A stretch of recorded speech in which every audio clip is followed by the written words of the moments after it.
Yeah, like trolls suck. And listen, there's two ways you can handle it. Number one, you can shrink yourself down and decide, you know what, it's not worth the trouble, it's not worth this attacking, and then not help people. Or you just rise above it, confront it, get over it. Like, the quicker it happened, the better it was, because that's what she said. Warning! This is for entertainment purposes only. This is not medical advice. Although I'm a doctor, I'm not your doctor yet. If you want me to be your doctor, click the link in the description box. But otherwise, this is just for fun, kids. Don't do this at all. You're watching Dr. Todd Lee TV, where theoretically you could learn a bunch of cool shit. Well, hello. Today we have a special treat. We have Miss Ali Gilbert. Ali Gilbert is a specialist in eggplants, and she wore an eggplant colored shirt today so that we have all the mental association subconsciously. And we will talk about eggplants at some point, but first I want to hear about Ali. So Ali, please tell us about you. Oh God. Well, I'm 42 years old. No, I'm a fitness professional, and I have been for about 20 years. And I went to school for exercise science, so this has been my jam for like ever. And I always knew I wanted to do something regarding training athletes, but that field is like super weird. And after my strength and conditioning internship, I was like, all right, cool. This pays dick. And basically the town I grew up in, which is Greenwich, Connecticut, is like super wealthy, super bougie. I'm not. I always have to preface, like, I grew up normal, single parent household, daddy issues, all those things. So we had 9 golf clubs though in Greenwich, and I trained a lot of golfers at a local gym, and I was like, holy shit, these guys are athletes. Like, they act like it. They have the money to train. I'm going to specialize in golf fitness. So that's what I did. And I played soccer in college, so I didn't really know anything about golf, but started training all the Wall Street guys right outside New York City who are all super type A and rich and all that. And I was like, it's pretty cool. And basically just trained all dudes. And you soon realize that they don't know anything about hormones or nutrition or any of that stuff. So I started learning all about it because I was like, well, my clientele's guys. I didn't like training the housewives because I just didn't relate to them. I'm more like a bro. And I had a good relationship with a lot of my clients, and learning about how to talk to guys about their bodies was really easy. And they didn't talk to other dudes about it, but they felt comfortable talking to me about it. And so that was like circa 2008-9. And then in 2012, I partnered with a local physician to sell lab work. So this was before you could buy labs online. So we sold like Dutch tests, telomere testing, hormone panels, like neurotransmitter tests, like everything that you can buy online now. And then when I realized you could buy all this stuff online a few years later, I divested from that and just continued to learn everything men's hormones and went to medical conferences.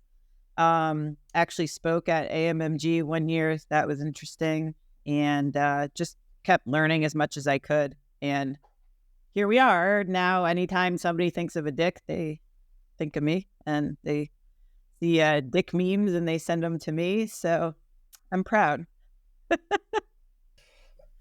Well, I love what I do. I do. Like now I have a remote online coaching business. I don't train people in person anymore. I have 3 coaches that work with me, and our niche is men's health. We handle the hormone optimization, nutrition, and the training, and kind of tie it all together. And we deal with mostly guys who are like 25% body fat or less. So, okay, how do you structure this? So break it down for me, because I'm a coach and a physician who orders blood work. How do you, because you probably do the same thing I do, you just do it slightly differently. better. You uh, so, so people come to you the same way they come to me, and you send them to one of your sub trainers to handle their diet and programming, while you send them off to one of your doctors for blood work and blood work analysis. Is that how it works? Yeah, mostly. So, we work with Merrick Health, so they're able to get their labs done through Merrick, and then that's kind of like the handoff. So I will read labs if they want me to. I'll give them my opinion and all of that. But the physicians at Merrick Health handle all the prescriptions and stuff like that. And then we do so with our coaching, we have a group message thread. So I oversee the programming, I oversee the nutrition, but I'm not the one with the daily communication regarding it or kind of the nitty gritty. I just oversee what everyone's doing. That way, as a business owner, I can focus on doing things like this podcast and kind of spreading the word about what we do and educating. And then my coaches can kind of hold the fort down. And they're great. Like they're all everyone's in their 40s. So we have been doing this for a while. And then actually Brian's 50. So he's like the OG, he's super old. And we make fun of him for that. But he's like shredded. So, I mean, they all walk the walk and everything. But yeah, that's usually how that works. And then they do their review with Merrick. And then if they go on TRT, then Merrick handles all of that. So I handle the side effects and this and that in the sense of like if guys ask if certain things are normal or if they want to talk about boners or anything else like that. So you're the one they talk to, though. They don't talk to they talk to the physician one time, whatever, to get the prescriptions. But for the most part, you're their point of contact. Yeah. So you're their coach. It's just that you have assistant coaches handling specific duties, like this assistant coach does nutrition for everyone, and this assistant coach does programming for everyone. Is that how it works? Or do they talk to that coach and that coach does everything for them? They do everything except the facilitation of like the hormone stuff is mostly me. So I'm Okay. that point of contact, especially with Merrick. I have the relationship with all the Merrick providers and health coaches and stuff. All my guys know how to program and they know how to do nutrition. So I just kind of help whenever it's needed. Or like one of my guys was away on vacation last week. So I was able to handle all his clients because we're in group messaging. I know what their programs are. I know what their goals are, stuff like that. So I'm usually the first person to talk to people as well. I see. Okay. Yeah. So I've used a division of labor approach in the past where usually I will handle their medicine and be the point of contact and do the programming. And then I have my partner, Karina, handle big picture, the scope of the big process, like the actual, if you have a show on this date, this is the macro cycle. She'll break it up into mesocycles and then plot out nutrition and supplements, nutritional supplements to treat all their medical conditions throughout that period of time. Whereas I'm handling the medicine aspect, the cycle, and the actual programming for that. So we kind of have a division of labor so that we're both involved with each client. It's just that each of us have our roles. And that although I'm good at nutrition, I feel she's much better than me at nutrition. And she likes nutrition. I hate nutrition. So we divide it up that way. And that we both feel very comfortable at programming. It's just I love programming. To me, that's my favorite. I just enjoy programming people. That came out wrong, or did it? That I enjoy the writing programs for people. Yeah. And so we have a little different. That's why I was interested in how you do it, because DJ has a similar structure, I think, to you, and Colton has a similar structure, I think, to you. Although I'm not sure if DJ has it the way you do it, or if it's like one person does all the programming for all the clients and one person does all the nutrition for all the clients, which I think seems to be an easier way to keep a team working. But then at the same time, as the hub, you have a huge hole in the system if one person leaves, because now there's no one doing nutrition for all these people, and you don't know what they were doing with all those people. Yeah. No, we don't do, like, if someone came to us and was like, I just want nutrition coaching, I would say no.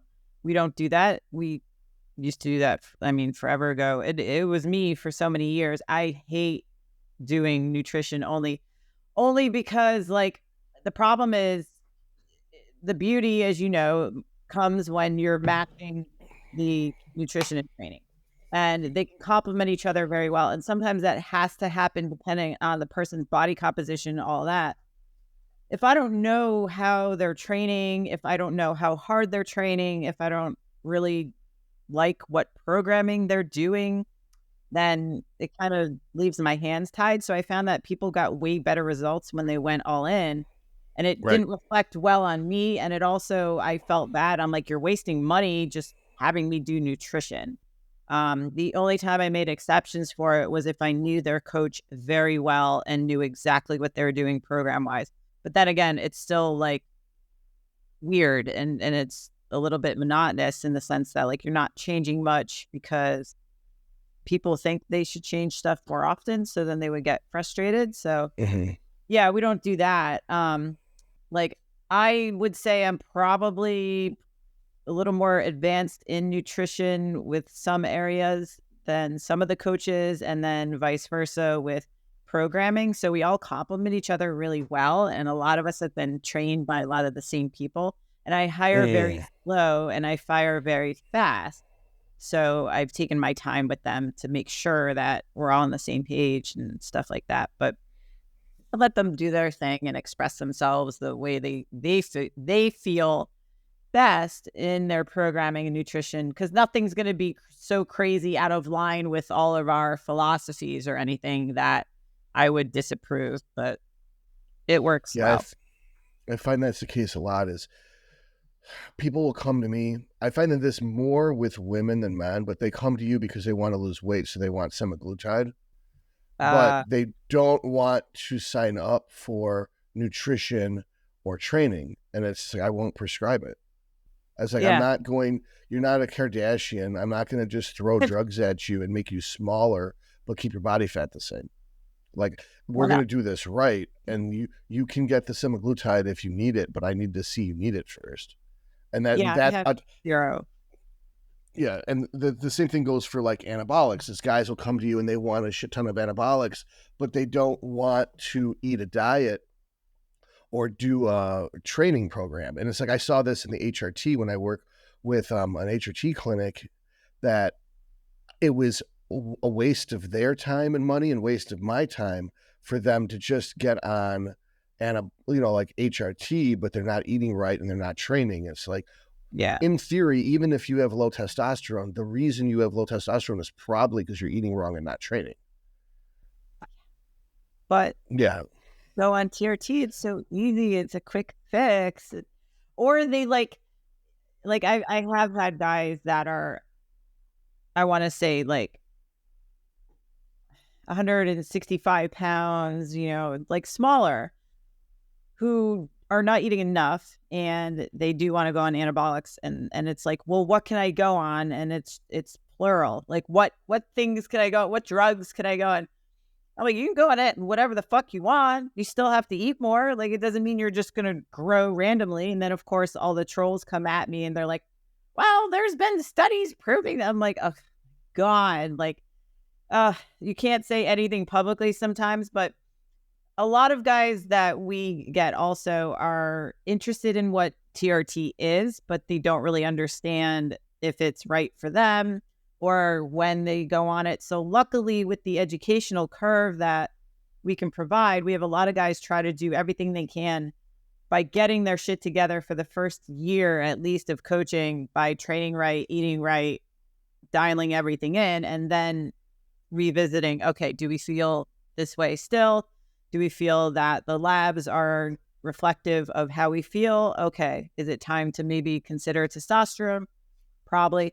I personally don't push it, but I give my opinion and say it's probably a good idea. Most guys will inevitably end up on it, in my opinion, because I think they should eventually. Right. leave it up to the person. Just like any diet, I'm not going to enforce my opinion on people. If they're like, hey, Ali, I want to be vegan, probably the wrong coaching business, but I will do whatever I can to facilitate them being vegan if it's a religious issue or whatever. But I'll just Right. provide I mean, vegan's harder. It will work. I don't know if you're going to get to the Olympia stage, but I think most people's goals are so modest compared to mine that I assume people's goals are way more aggressive than what they really are. Yeah, we don't have anybody who wants to be on stage at all, let alone Olympia stage. Greetings, Earthlings! Like, subscribe, and share this video. Share with a friend. Share with enemies. Share with people who think they know everything. Spread it like herpes. Speaking of herpes, I am a medical doctor, and I could be your doctor. Click the link in the description box. I can order you blood work. I can read the blood work. I can treat any illnesses. Basically, it's like an HRT clinic that's a one-man army. Also, I do coaching. Dr. Karina, Dotson and I have a coaching business called Apex Coaching. So if you sign up with me, you get coaching, which is nutrition, programming, competition prep, or lifestyle coaching, as well as all the medical stuff. So you have two doctors in one business. It's going to be contest prep, the nutritionist, the programming person, and the doctor all in one. You can't beat it. It's integrated. It works the best that way. You'll love it. Make sure to do it. Click the link in the description box. Yeah, I get mostly lifestyle people. And people assume I only coach professional bodybuilders. Like, no, there aren't enough professional bodybuilders for anybody to have a business of coaching professional bodybuilders. Yes. That 90% of people who get their pro card never compete. So they're not really a pro bodybuilder. They're pro qualified, but they're not a pro bodybuilder, you know? And then there's the whole issue is like, who actually is a bodybuilder? And then that's a philosophical debate. Like, to me, someone has to be competing in bodybuilding, either female bodybuilding, 212, bodybuilding, or maybe classic physique. And that is an actual bodybuilder. Whereas other people are like, as long as you compete, you're a bodybuilder. And then other people are like, as long as you want to grow muscle, you're a bodybuilder. So it's like there's these different definitions of the word bodybuilder. Yeah, I think it's also, I think that's how lifestyle people associate the look of muscle, because I get asked all the time if I compete, and when I say no, they get confused. And I'm like, I just like looking this way. And they're like, oh, but they don't understand that that's like something that people can be into. Or I'll be asked if I do CrossFit, or I'll be asked if I am Pink, the singer, which I was asked 3 times this week. That's a record. So which is more offensive, when someone assumes you're Pink or someone assumes you're Billy Idol? Oh, man. Well, again, considering Billy Idol is a guy, but you called me Billy Idol, so I don't know. I said, no. I said you look like one of Billy Idol's backup singers. All right. Like one of the, like, for instance, there's usually some guy on stage, like let's say it's Motley Crue, and then they would have backup dancers that were strippers, or they would have, there's usually like Whitney Houston will be on stage singing, and they'll have backup singers that are all divas. You know, like you look like you would be like one of the backup singers for Billy Idol. Like you. Do I look like I would be more of a stripper or a diva? Because there's a difference. Neither. I don't know. You don't look like, to me, a diva is like an opera singer, like a big, huge, rotund, I'm trying to find politically correct words to say fat, a big, huge, fat lady with huge ass lungs and a huge ass chest and a huge ass butt. You know, like she's just able to bellow out some really high, loud notes. And a stripper has a completely different look, and I wouldn't list you as either a stripper or a diva. I'm getting from your body language, you'd rather I said you look like a stripper than a diva, though. No, I'm just fucking with you. Oh, okay, cool.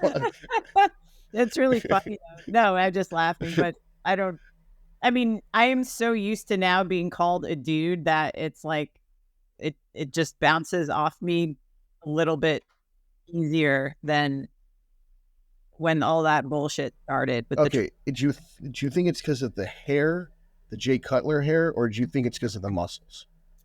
I think it's both. Um, like I had never been exposed to trolls at the level that I was when I was on Mark Bell's podcast, and they were vicious and literally like the Jay Cutler remarks or whatever, which was like it was funny, and so I just leaned into that and start making jokes about it. But I was trying to decide, like, do they really think that I look that jacked? And it's just more like the camera and the way it portrayed me. Because when people meet me in person, they're like, "You're tiny," and I'm like, yeah, like, when somebody's leaner and you see them in photos and stuff, they always look a lot bigger. So people think that I'm bigger than I am. I'm 125 pounds. You met me in person. I'm 5'3".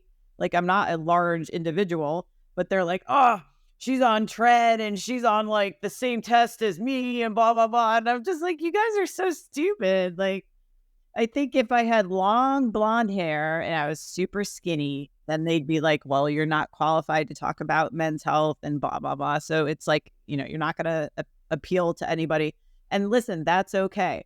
Some dudes love softer women, smaller, thinner, whatever. Some dudes love really big bodybuilders. Like, it doesn't matter. It's okay.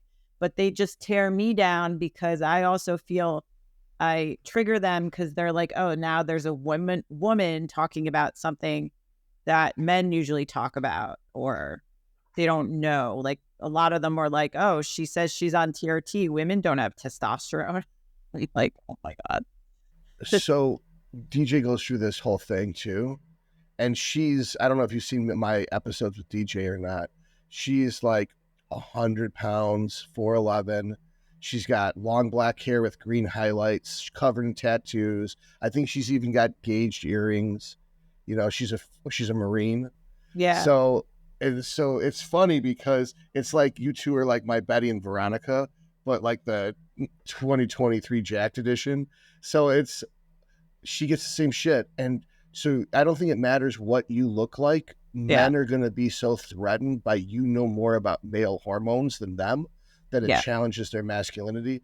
And you got to remember, these are the absolute lowest of the low in the male stratosphere. Like these are the men that they're like basically chuds, cannibalistic humanoid underground dwellers. I don't know if you saw the movie Chud from the 80s. But no. Chud was like the best fucking horror movie, the B horror movie, kind of like Ghoulies 3. Like not even like Ghoulies 1. Like Chud 1 was like Ghoulies 3.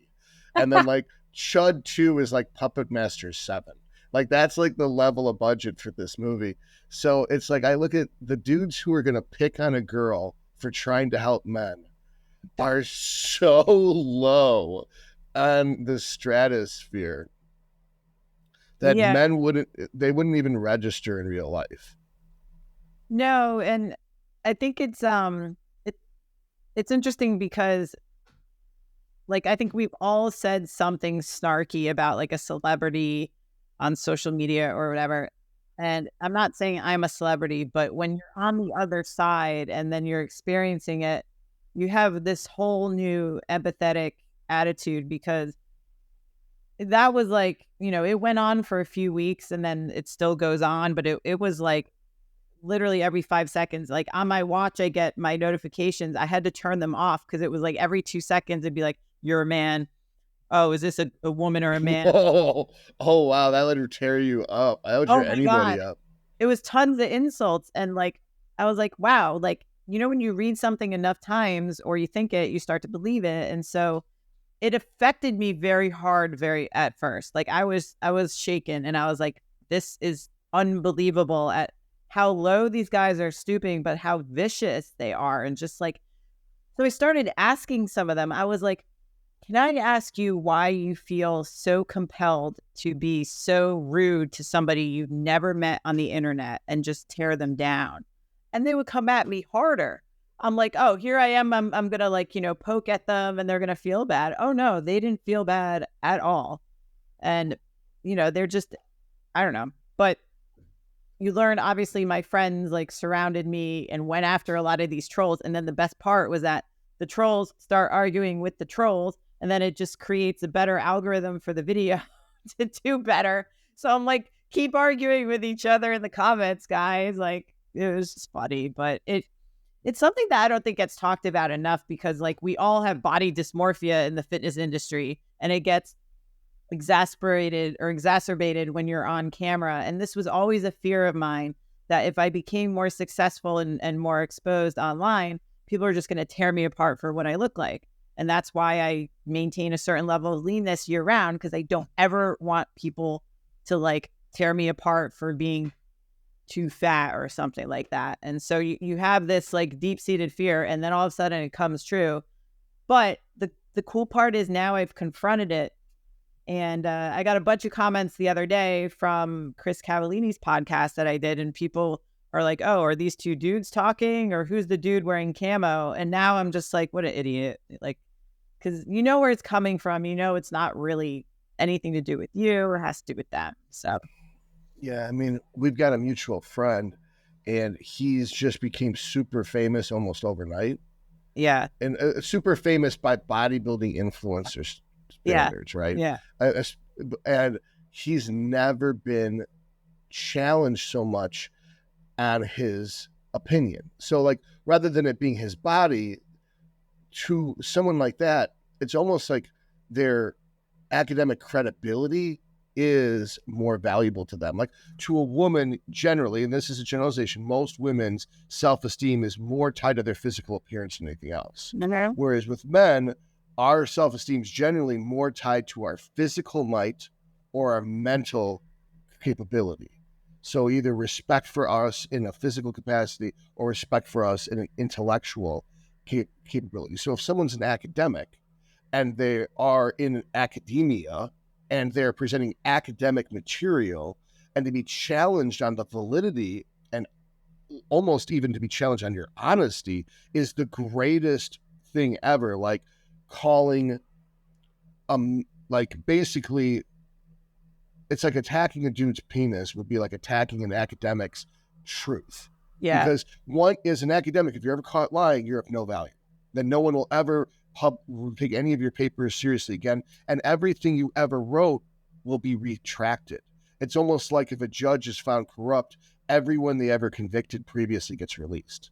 So to attack this person in that way, it's having a huge negative impact on his emotional state, and he just was unprepared for it. I went through it a long time ago, and people have told me so much, like, you're so much nicer than you used to be. You're so much nicer than you used to be. You're so much nicer than you used to be.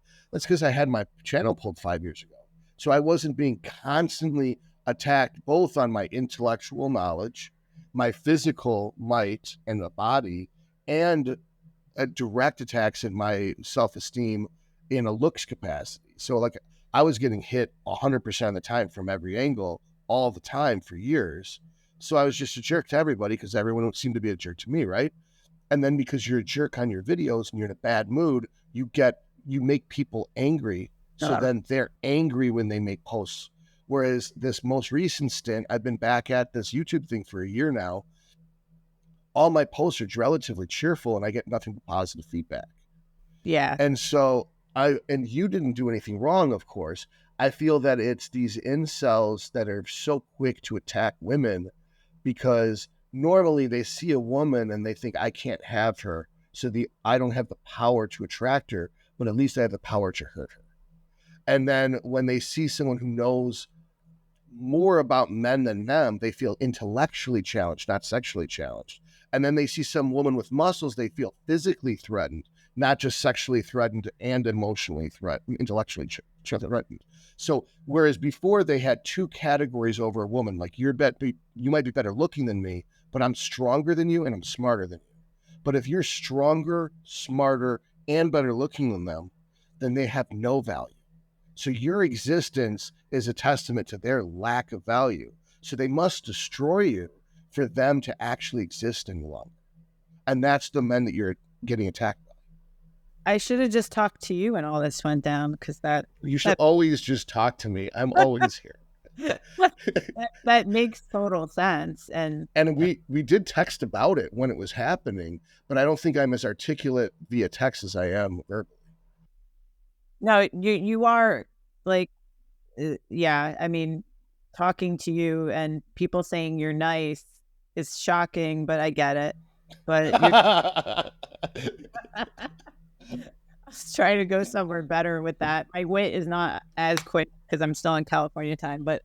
Um, but again, that being said, too, like I think also for every annoying troll, like all the guys on the other side who are thankful that I'm bringing to light certain topics that are not talked about trumps everything. Because Right. yeah, like trolls suck. And listen, there's two ways you can handle it. Number one, you can shrink yourself down and decide, you know what, it's not worth the trouble, it's not worth this attacking, and then not help people. Or you just rise above it, confront it, get over it. Like, you know, the quicker it happened, the better it was, because that's what she said. But the quicker it happens, then I can now move forward and I just know it's going to happen the way it is. Like, people are going to be vicious. There's always going to be somebody, like, you know, there's always that one person in the room. Like, yeah, there's always going to be these assholes online. That's cool.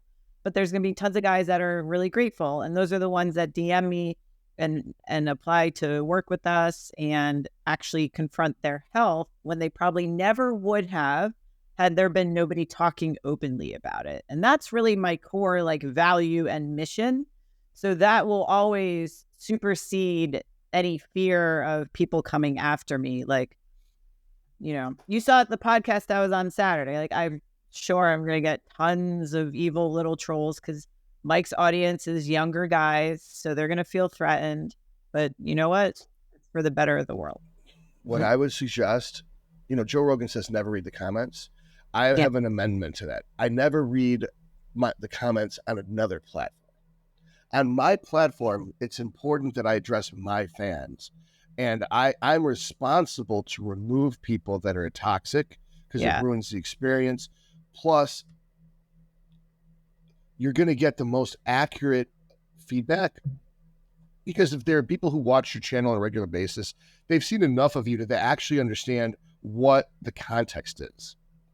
Whereas if they see a clip of me where I'm on a rant, they'd be like, what a jerk, fuck this guy, because I said the R word or I said fat or something. And they're like, I don't like those words. Those are mean words. And it's like that they're going to attack that like real. But if someone watched all the content, like, okay, there's a dynamic range. He's a jerk some of the time, but he's really sweet some of the times. He's a real person. And I can identify with him on this stuff, although I disagree with this. It's not, then their feedback becomes more valid because they have a more valid opinion of you. Yeah. And as you improve your algorithm by responding to people, it then boosts your channel. If you go read what they're baiting you. They're baiting you because they want your attention. If you can engage them, any negative attention is better than no attention to emotional needy people. So you're going to boost your friend. Hopefully they're your friend that you're on their podcast. You're going to boost his algorithm, but you're going to make yourself look bad because no matter how you respond or defend yourself to someone attacking you, it's always going to look bad. So there's people out there that just bait people like Victor Black. All he does is looks to punch up. He goes and finds anyone he can and attacks them savagely and then twists things that they said one time out of context, makes it completely disproportional with reality, and then lies about it, takes a clip of that sentence, puts it up, and then paraphrases what they just said wrong. And then his little army of incel biohackers agree with them, hoping that he'll throw them a Scooby snack of a free month. And it's always the same 10 or 11 people on every post, but he attacks anyone he can, hoping to trick that person into engaging. And then in the middle of an argument, he'll clip out that thing, make a new post of that clip, and then frame it with an inaccurate context to make a new post trashing them. And then what he's doing is he gets keyword your name and he's directing traffic towards his page because people who Googled you will end up on his page because your name shows up more on his page than it does on your own. And so by interacting with him, it drives up his clout. That's why he's clout chasing. And he's the best at clout chasing. He's like the National Enquirer in the fitness community. I mean, yeah, he does put a lot of effort because it's multiple posts. And that's just Like I don't want to shit talk people on my page. Like I haven't actually put effort in my YouTube the way that you guys have, and I do plan on it. And I agree with you. Like reading comments on my own posts and my own reels and stuff like that is important to me. I can't control the comments on other platforms. Merrick does a good job if we do a collab post, if people are just saying things that are irrelevant. If somebody challenges something I say and it's healthy debate, I am all open for that because I don't claim to know everything. I learn something new every day. I've had people bring certain ideas up to things that I've said, and I'm like, oh, cool, let's discuss that. Or I'll DM them as well because people act differently on DMs versus in public if they're challenging you on something. But yeah, reading, like one of the first things, and knows Andrew, the producer at Mark Bell, he said, do not read the comments on YouTube. I was like, oh, I'm not. Trust me. And then you did. YouTube is like a black hole. And then you did read it. I started to because somebody said, oh, it's jacked pink. And I was like, oh, somebody's so nice. And then literally the next comment was like, why are we hearing about this from a woman who looks like a dude? I was like, all right, I'm done. So out of curiosity, when did you switch your hair to this style and what prompted that choice? 2010. Okay. The singer Pink. That's why you did it. Okay. Yeah, I liked it. Like pixie cuts were starting to become like in then. And my hair was like down here. And I will say I did that. It was bleached like platinum blonde, like your hat. And then it evolved to, I grew it out and I had like the Victoria Beckham bob thing going on. It was so annoying.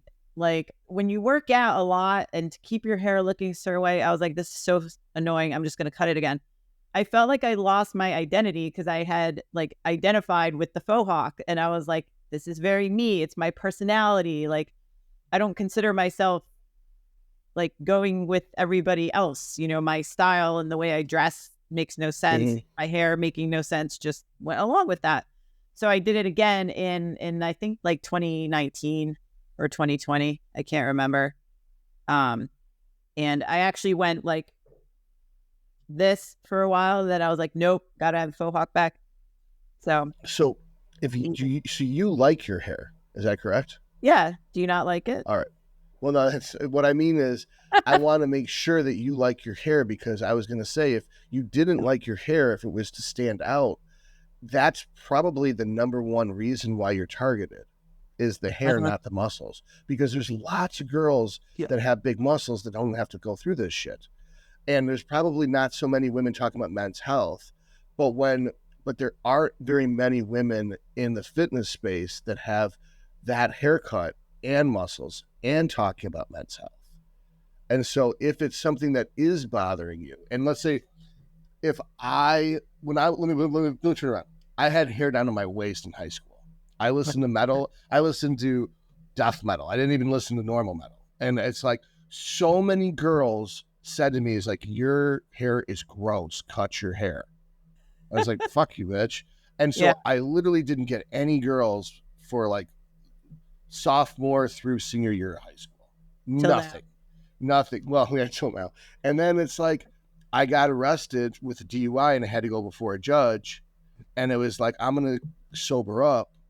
And I cut my hair and I started wearing like polos and khakis. Girls were asking me out. It was crazy the change I got. And I hated how I looked. Yeah. I always miss being the real me. But I didn't want to have to suffer the legal consequences of, and then people are like, if you were a doctor, no one's going to take you seriously if you have long hair like that and stuff like that. And it was because at that time period, medical doctors were still respected and everyone wasn't a doctor. It wasn't like Oprah with cars. Like you're a doctor and you're a doctor and you're a doctor and you get a white coat and you get a white coat. No, there's none of this inclusivity shit. There was a medical doctor, wore a white coat. They had to act a certain way. They had to look a certain way. And they're the pinnacle. They're like a general. Nobody fucks with it. It's the highest level of respect you could have. And if you wanted people to take you seriously as a doctor, you had to look like them. and it just didn't sit with me at all. What So, you had to feel like you couldn't be so yourself. I conformed quite literally for legal reasons, but it's at that point I'm like, fuck it, I don't care anymore.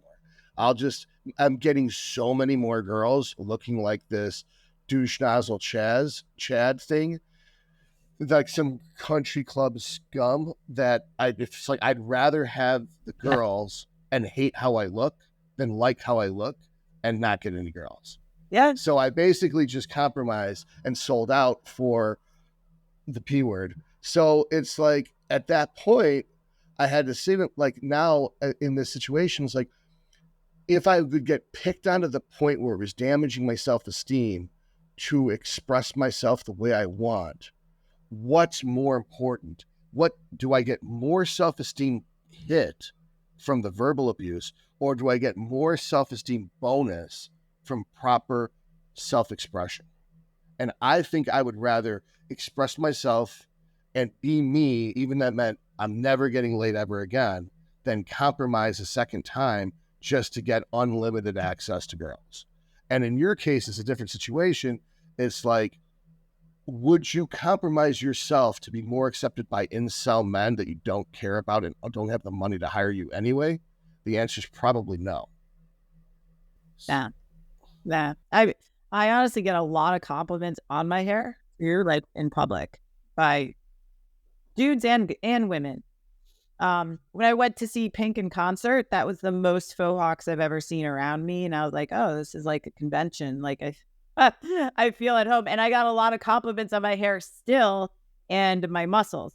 So I was like, "This is cool," but I literally would not go back. And people will either love you or hate you, and that's totally cool. Like I feel naked without this haircut, let alone like when I didn't have a faux hawk, I was like, I'm just gonna cut it off because I'm bored. And I had a regular pixie. I was like, I can't wait till it grows back because I felt so weird, like not myself. And yeah, it's fine. Listen, I could have like dark brown hair, people won't like it. Long hair, people won't like it. Like whatever. Like one of my college boyfriends said on one of my posts the other day, he's like, I loved when you had long hair. I don't care. That's nice. I wasn't rude, but I was like, Well, what's the advantage of volunteering that information? I don't understand why would anyone feel comfortable. And it seems that people, male and female, volunteer shit to women that they don't volunteer to men. Like I could go to a Thanksgiving dinner, right? And I could walk in with a cooler and have food in Tupperware. And I could sit down and eat that food in Tupperware at Thanksgiving dinner and no one would say shit to me. You have a woman do that and everyone gives her shit about how dare she eats like that when so-and-so cooked all this food, blah, blah, blah, blah, blah. you At think an office. I'd have to disagree. I think there's guys that would get shit for that. Okay, well, I only have my own life experience as a man, right? But Yeah. but women tell me everything. So I hear about women's life and their drama and their tribulations, and then I know my own life. Guys don't tell me shit about what they go through. They tell me In general. Yeah, they tell you stuff, but all our male clients go to Karina to be vulnerable, and all our female clients come to me to be vulnerable. Yeah. I get that. Yeah. Yeah. I think like people look at anything that's triggering to what they can't do as something that they have to offer their opinion on.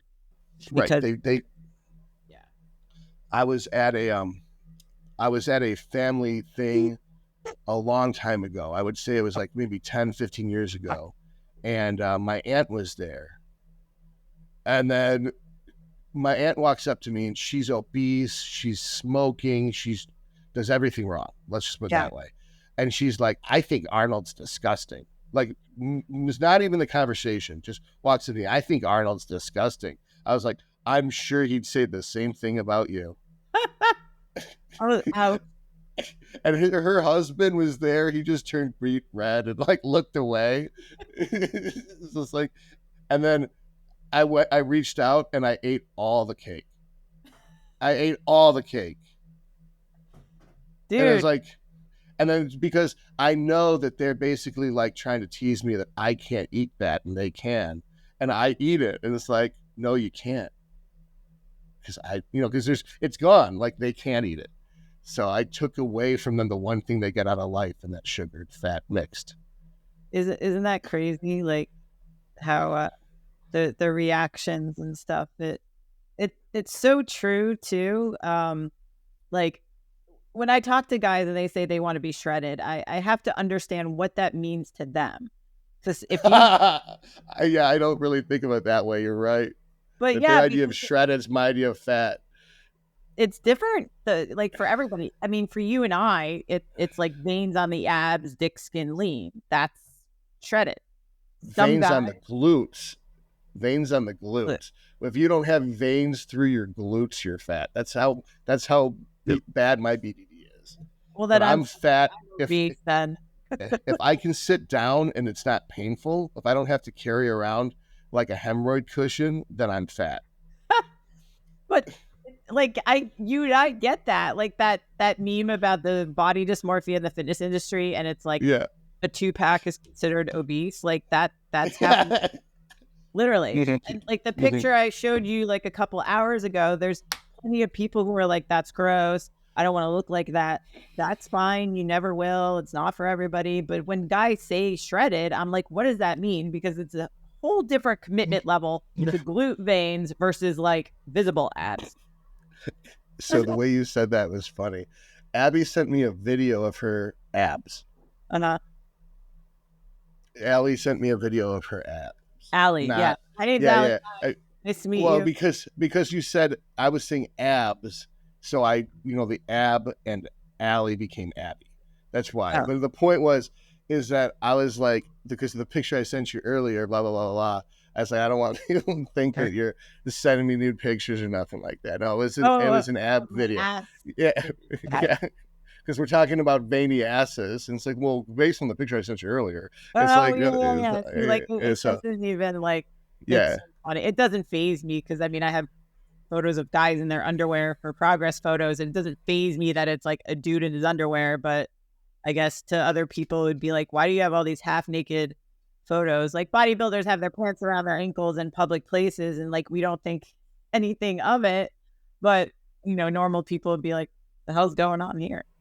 I went through that like 15 years ago, where I'd go into the posing room to pose, and the MMA guys who had an adjacent building, it would really make them uncomfortable because they're this big, tough fighter, but they really don't look good with their clothes off, even though they get into a cage. I'd be like, let me ask you something.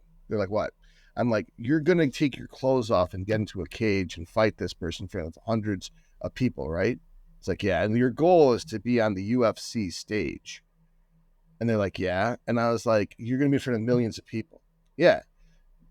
Do you think maybe you could get paid more money if you focused a little bit on being leaner?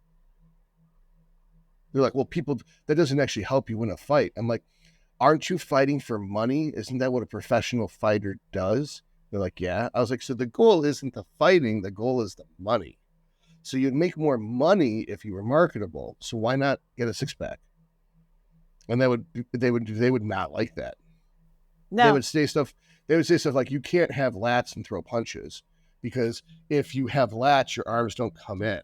I'm like, or you could stretch, like it's like you could stretch. And it's like, strength doesn't help you throw punches. It's like, but strength does help you grapple. Like you are a better grappler if you're stronger. And isn't the goal to take them down? So it's like, to me, it was mostly like their arguments were kind of like straw man arguments. They didn't have the discipline to eat the food to either lose fat or gain muscle. And so it made them uncomfortable to see someone who did. Yeah. So that's why they would try to tease me about how it's inappropriate to take my clothes off in the posing room. Because to them, it's a group aerobics room. It's not officially a posing room. I still call it the aerobics room in every gym. Oh, okay. Because, well, if it's a posing room or not, like, it's the aerobics room. But people don't know what that means anymore because it's the group X room. Right. Oh, that's a good point. Aerobics. People don't really, I never thought about that. I haven't heard the term aerobics used in context in a long ass time. Remember step aerobics, like the video? Do you remember video? I remember everything. Last night, we're both old. Yeah, wait.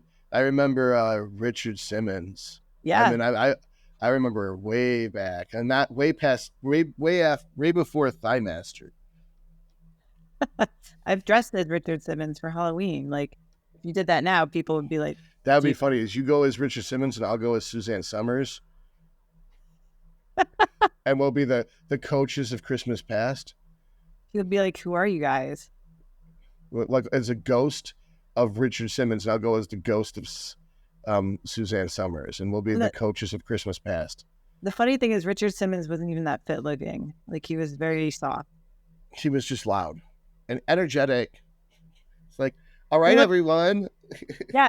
He was like the early equivalent, not modern. Wow, Ali, English. The early version of Planet Fitness. He was the Planet Fitness coach. Dude, Richard Simmons. So my mom was best friends with Richard Simmons. That's really random. I actually went with him to Disney World when I was like 2. Really? Yeah, that's how far back I go into the fitness industry. Is that like, I knew Richard Simmons 42 years ago or some shit. It's like, that's my claim to fame. You've accomplished nothing in life. It's just you were best friend. Your mom was best friend. If I didn't look as much like my dad as I did, I could probably tell people I was Richard Simmons' illegitimate kid. You know, I probably could. That would be interesting. If I was a rapper in Chicago, I'd be Little Simmons. So basically, just get a wig, and then that can kind of. Yes, I don't get. Yeah, my hair is not fro-ish. My hair is very straight. What's left of it. Yeah. I didn't expect the conversation to go that direction, but I like it. What? I mean, on my podcast, there is no boundaries. There is no concept of what the future holds. It's just shenanigans and hurt feelings abounds. I like that because I'm not a fan of like anything scripted, number one, and then being politically correct. You're in the right place. You're in the right place. We have to, like half of mine and DJ's episodes just have to go straight to Rumble. Like they can't even be, we'll shoot we'll be 2 hours into a video. And we're like, fuck this. We can't even show half this stuff. We can't even clip this up. This just has to go straight to Rumble. That's what I like though. Cause that's real. Like people appreciate real and authentic. And when you're the same in person as you are on social media, it's like immediate confidence in somebody, you know? Yes, like, yes. They're the same person. Like they're pretty cool. Mm-hmm. This could work versus people are shady or kind of weird. It always stresses me out when people don't swear in their videos, but they swear in real life. It's like this person has such a well-developed filter, you don't even know they're using it. So they could hate your guts and you would never know. Like you just cannot trust somebody who's fake as fuck on camera. No. And I try not to be that way. But I don't think you're fake. I think you're very real. I know. It's all real. The hair color is questionable, but everything else is real. So I tan. I feel like there's so much I want to learn. So what is your favorite color? Pink. I think that's obvious. Like, okay. Because your shirt's purple, so it's not obvious to me. It's actually kind of like a plum, I would say. Yeah, I am doing laundry. I'm out of pink shirts. I got you. I'm on laundry day too. That's why I'm wearing a medium. It's like, this is laundry day. Oh, I thought that was like the Gap Kids one. You're telling me that. You know what's funny is every time I go there, they remind me about the restraining order, and then I'm not allowed within 100 feet of those, but I just keep showing up. I don't know. I just can't stay away from the boys' pants half off. So I've heard that about you. Yeah, I gave up the seminary to become a doctor. So, Well, dude, I get it. I went to Catholic school for 11 years. All girls. It explains a lot. that sounds like it's the beginning of a porno. So, It let's is. see here. It is. Okay. It's just like, But it's funny because, like, you know, most podcasts people ask, how did you end up in men's health? I gave you like the version of going the golf fitness route or whatever, but I tell people it's literally, I have daddy issues that I have completely leaned into and explored. And it started with going to Catholic school. And then they think the same thing, like, this sounds like a porn. And it pretty much was, just not the porn that you want to watch. It's not the one you want to live either, but it's traumatizing for 11 years to be in a small class with just girls when you're very straight. Like, on paper, seems like really cool, but honestly, it actually was good having a small class. Like, I graduated with 36 girls. If I had to do that nowadays and we had social media and all that shit, like, it would be awful. But senior year was like, AIM was popular, like AOL and AIM. So like the away messages, you know, we get to college and it was like you had to call somebody's room, or they would leave an away message and that's like how you knew where they were. Now it's like you want to get a hold of somebody, it's very easy. You just throw an AirTag on them. You don't do that? what's an AirTag? I don't really. No, I'm that old. I don't really know this. Dude, Teach me. Dude, I'm 2 years younger than you. It's Well, it's a big 2 years. I mean, an AirTag is like you'll this see. little circular thing that basically I use it to track my luggage because I always have to connect with my flights. So you'll always see where something is. So you can throw it like in a car and you'll know where somebody's driving, or you throw it in a purse. So we talked about crazy girlfriends. This is where your crazy showing. So you basically put a cyber tracking device on your boyfriend's truck, and then you can see where he drives and shit. Is that what you're saying? I'm sure women do that. Yeah, totally. AKA you. It was like, no, I don't do that. I literally use it for my. Oh my god. I've had girlfriends who were like millennial and Gen Z, like know where I was all the time. I mean, that's quite Gen Z, but they behave like it. But I've had girls that were younger than me always know where I was. It's like, how? She's like, why are you here? I was like, because I'm buying a Diet Coke. It's like, I don't believe you. Show me the receipt. It's like, you psycho bitch. Who keeps the receipt to a Diet Coke? Here, and I took a picture of the Coke. It's like, you could have got that off the floor of your car. I'm like, fuck you. I'm not talking to you for a day. Like, you need to cool off. Time out, bitch. You know, it's like, why would you get mad at me for going? It's like, no one leaves their house and drives 3 miles away to get a Diet Coke and come back. I'm like, I didn't decide what I wanted till I got there. And it was like, I had to get gas anyway. It's like, I was going to go have a cheat meal and I changed my mind because I talked myself out of it. And I decided on a Diet Coke instead because I thought if I drink a Diet Coke slowly, I could trick myself into thinking I cheated on my diet. I'm not cheating on you with a Diet Coke. It's like, yo, that's next level. I've never experienced that level. I mean, fuck. You saw, like, in my talk at Swiss, like, how we had to stalk people in person. And now everything's online. It's crazy what women know is like, I've had friends who are younger than me. They're like, you know, I was looking at his page and he just started following this chick and she just started following him. And I'm like, how do you even know this? And like, right. I'm like, it doesn't say like followers accumulated in the last 48 hours or whatever. And they like know his entire fucking history. And I'm just like, you need to spend more time doing other things. That's the worst is when you get a call. It's like, who's this bitch you're following now?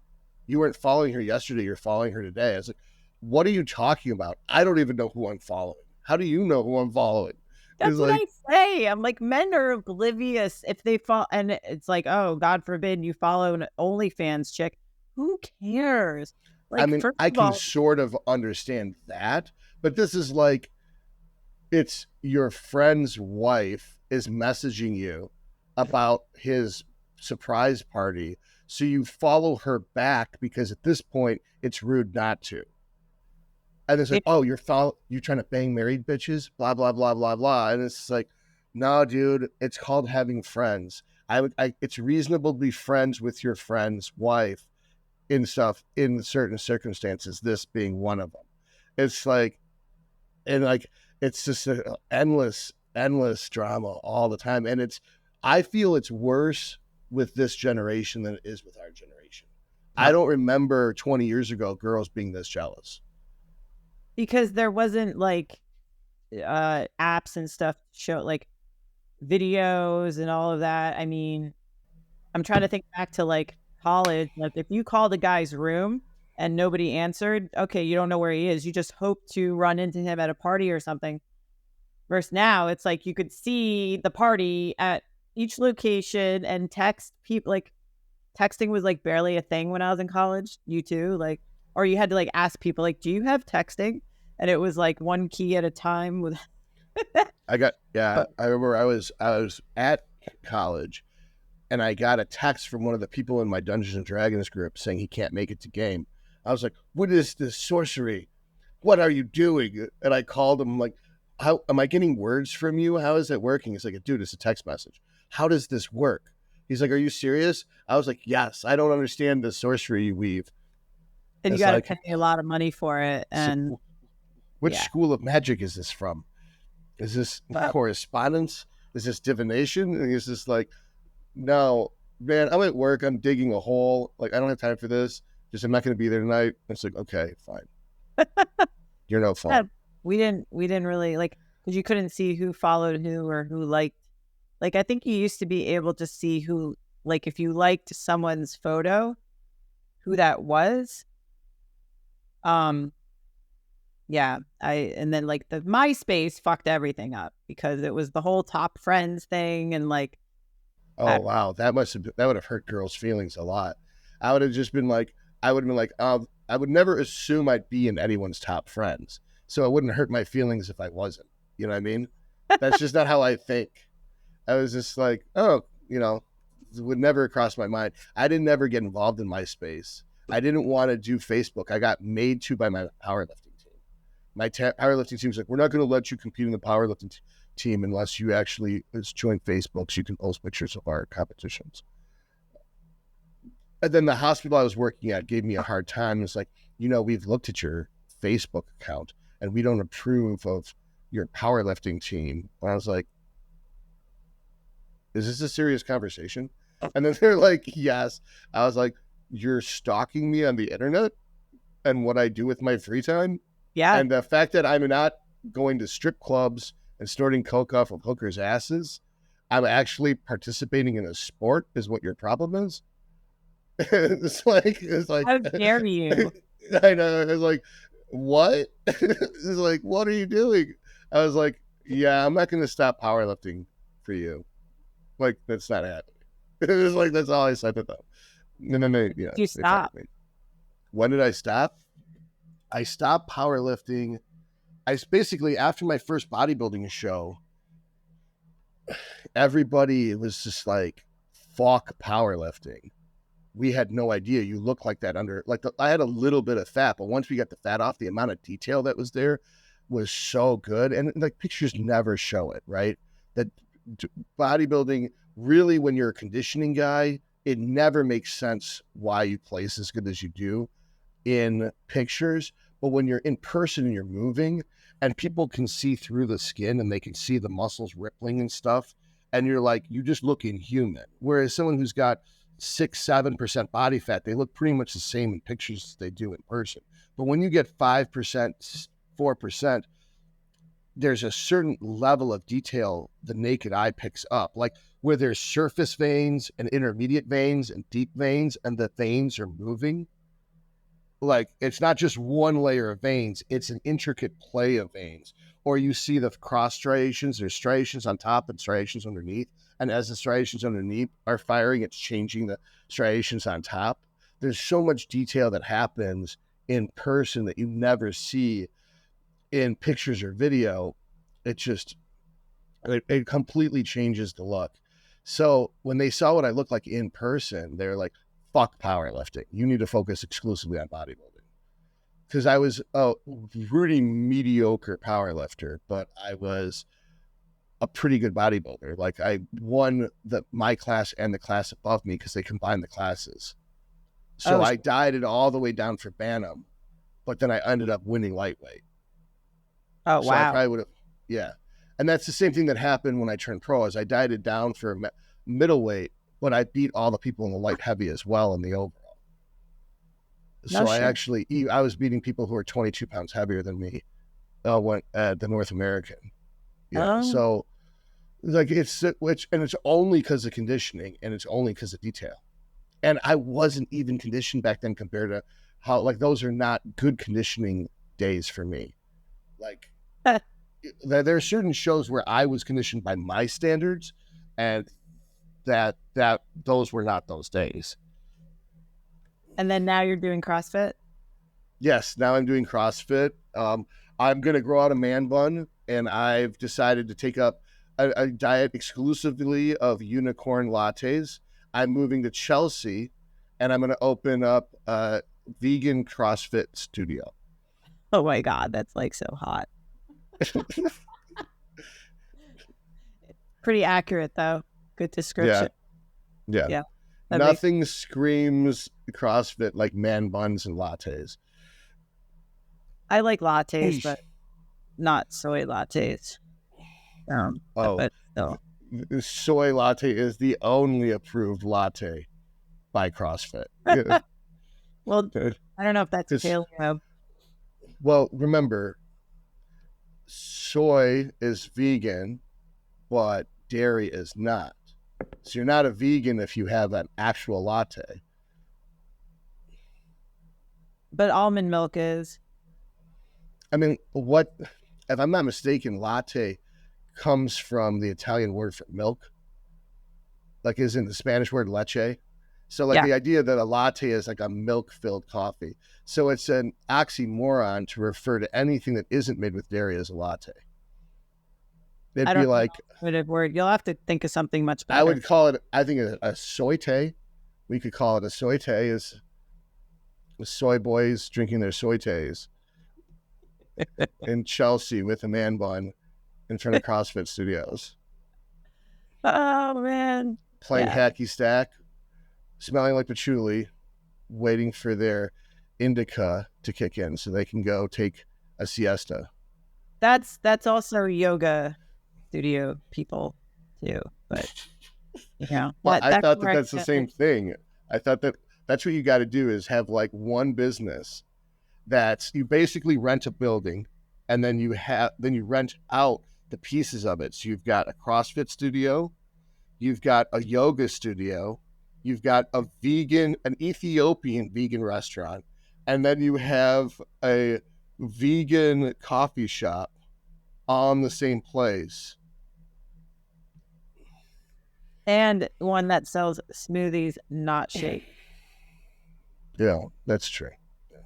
Vegan smoothies. They don't have any, that you're not allowed to bring any whey on the premises because it's dairy. And it's an NGO because it's partnered with PETA. We sound like such assholes. No, I totally love this idea, that this is totally what I want to do. All right. You start it and you can patent it. And that'll be your thing. Patent it? It's about as played out as Kid and Play. There are several places like that. When I was in LA, oh my God, there was like, I went to get a shake at like some place that I was like overwhelmed by the amount of things that you can put in it. I didn't know what half of them were. And by the end, like all I ordered was like, I wanted like double black coffee. And it was like $22. I was like, what the fuck? Order. What? I go to Gold's Gym to this? Like, how does... What? Yeah. Anyway. $22. I remember what you used to be able to get for $22. Those are the days. No longer. And no longer. Yeah, LA is expensive, but Oh, that Yeah. was in LA? Yeah, I don't know. I don't fit in. I don't fit in anywhere, but there's some places I most certainly do not fit in. And it's these coastal cultures. That is not for me. I think it could depend. Like, I feel like I more would fit in California than Connecticut, where I grew up, did not fit in there. But the way that California's turned, I think, has been different. But I mean, listen, I could sit at Gold's Gym all fucking day. Like, I had a blast. I'm like, these are my people. These are like, my meatheads. Like, everyone's like, oh, you look great. They're not like, I don't want to look like you. Like, everyone just like lives lifestyle and stuff. And they're just like, there's a whole culture, I think, and that's like a whole nother topic where gym culture has shifted so much that we've lost a lot of it. And it's rare now to find like what I call a meathead gym where you could like identify with everybody and kind of relate. Yeah, it's mostly like where I work out. It's a Fitfluencer gym. It's all people under 23, and they all have tripods and stuff Yeah. like that. Like, for instance, I have to meet my videographer at 7, and she's 16, and she basically knows how to. For some reason, I look so good when she shoots a video with an iPhone versus Yeah. if I shoot a video of me training, I look like a washed out person. Like if Casper at the Stay Puft Marshmallow Man had a kid and then he got AIDS. That's what I look like when I shoot the video. Whereas when she shoots the video, I look great. So I was just like, fuck, dude. She's like, you suck at this. You should have me do it. Give me your camera. Your camera's garbage. I'm using my camera. It is like, okay. It's true. They like, because like when I was in Texas, people were like, what gym do we go to? And I gave them the name of Big Tex, which is like a powerlifting meathead gym. Super dirty, super old equipment. I was like, you can go there or you can go to an IG gym. Like anything that's like your gym, I call it IG, meaning it's probably super clean with a lot of room for tripods and the mean age is like 21. So that is totally my gym. It's basically 15 through 25, almost exclusively. Then there's some people who are even senior citizens, but especially if you go between 5 and 9 p.m., it's like it's almost set up like a dance. It's like a club. It's like literally a club for healthy people. Because if you look at the things the girls wear, they actually have like this like the spandex up the butt crack, and then it's like looser around it, so their butt feels. It's almost like assless chaps that are pink. Oh, I've seen that. We have that in Florida. That's why you go there. It's okay. No, honestly, it used to make me really uncomfortable. And then once the memes started where girls were like upset with men for checking them out, and then everyone on the planet turned on them and was like, you're literally dressed more provocatively than strippers. Oh, yeah. And it's like, you look so much more sexually attractive than a stripper when you dress like that. And then you are trying to get men to look at you. And really, I found that the gym culture changed completely. That women got more friendly to men after that happened. When they realized, like, all right, we're literally going extinct because we've become so angry at men that the population's going down, that the reason why men aren't talking to me isn't because they're pussies, is they're afraid they're going to go to jail. Yeah. But after what Amber Heard did to Johnny Depp and how everyone believed her, now women saw what is actually going on. And some people may not believe that's the majority, but I think that is 9 out of 10 times that's probably the real situation. So I think that women are starting to realize, like, men aren't pussies. They're afraid of you because you accuse them of something and they're guilty. There's not even a trial. They lose everything. So guys are not talking to these girls anymore. So now girls are a little bit more friendly. Like, they make eye contact and then they say hi and stuff like that. And now it's actually more friendly of an environment, so it's not as scary as a guy to go to a gym where there are girls. What's even worse is in my gym, there's a floor just for women. And it's like, listen, if you have an entire floor of just equipment for you, and then you come into our space, and then you prance around half naked in like neon spandex, and then we glance at you and we're in trouble, this is totally fucked. Like, dude, the women's only room used to be like old school Gold's Gym stuff. No, it's like I was at a place in Vegas where they had a women's only door. Where it was so segregated, they have their own door. Where like men aren't allowed to walk through the women's door, but the women can walk through the women's door and the men's door. So that they don't have to physically come in contact with anything that a filthy man pig touched. Like that's how segregated it is. It's like almost like I'm waiting for them to have drinking fountains where there's a women's only drinking fountain, then there's a women and men's drinking fountain. I'm out. Yeah. It's bad, but luckily things are softening up thanks to Amber Heard. She's ruined it for all of the Me Too movement. And then Joey Swole called out so many girls, and he got all over regular media, and the whole world was on Joey Swole's side, not on those girls. And what's funny is they were all TikTok girls. These girls who were claiming to be persecuted by men because the men are patiently waiting to use the equipment the women were hogging. They were TikTok girls. So it's like, not TikTok girls, I mean OnlyFans girls. So it's like, let me get this straight. You literally objectify yourself naked for thousands of men, but you're wearing clothes in a gym and you start stripping on camera to get men to look over at you. And then, because they look over, they're dirtbags and creeps. Like, it doesn't make any sense. Like, why are you stripping in the middle of the gym? Like, you're taking your shirt off. You have nothing on but a bra and underwear. And guys glance over because there's movement in their peripheral vision. But also, if you guys didn't look at that, I would think that is strange and weird. Like, that's just in a man's nature. But so there's this one time recently, I was sitting on a bench, and I was sitting on the bench widthwise doing concentration curls. And a woman walked over and put her ass right in my face and started doing, Romanian deadlifts with dumbbells. Like, her ass was like 5 feet from my face, like right in my face. And I was just like, I don't know if I'm being set up. So I just turned around and I faced the other way. She was so mad. She pretty much threw her dumbbells down and stormed off. Because in a sane world, you'd think that she's trying to get your attention.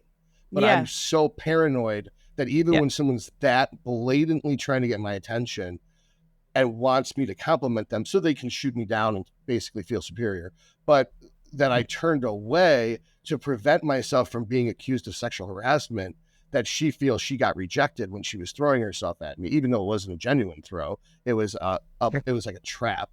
It's like, so since I didn't spring the trap and actually talk to her, she got mad that her ploy failed and she stormed off. And it's like, this is what it's come down to. Like, this is like a Roadrunner cartoon where it's like Wile E. Coyote and the Roadrunner. I'd probably like that too if that happened. Yeah, and so if the Wile E. Coyote sets a trap for the Roadrunner and the Roadrunner doesn't, like a dumb animal, spring the trap, the Wile E. Coyote's mad at the Roadrunner for not springing the trap on itself intentionally. Oh, well, I do have to run. Okay. 5:30 number. I have another one at 5. Oh, you do? All right, cool. Yeah, I got to eat so I can go to the gym and hit chesticles. All right. Chesticles. All right. I will send you a copy of this. You can cut it up and make whatever reels you want. How does someone get a hold of you? Slide in the DMs, like Todd, at the Ali Gilbert ALI on IG, and I will answer back because I answer all my own messages. I don't bite. All right, cool. Thank you. Thanks hope for to have having you back me. on soon. My pleasure. All right. Bye.